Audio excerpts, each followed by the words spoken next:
स्वागत है थोड़े एक और नए धमाकेदार मिनी ब्लॉग में। सुबह सुबह ड्यूटी लगी दुकान में आप पसले चार्जर 11 दुकान में जाना मीचो दुकान में हमें यो दुकान में दुकान पड़ी है नहीं बंद। एक दुकान चालू ही मारी बोली दुकान है दुकान कर सफाई झाड़ू वाड़ू काट बस बैठो पसेली फूंकारो फूंकार लेने बैठा बस तावड़े के रोटी जी बने।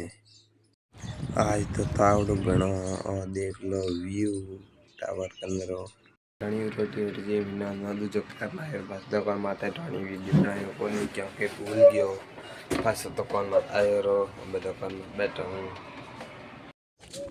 दिन बदलेगी टीम रो दुकान माते ओ व्यू है देखो थे आ मार्केट है पूरी पूरी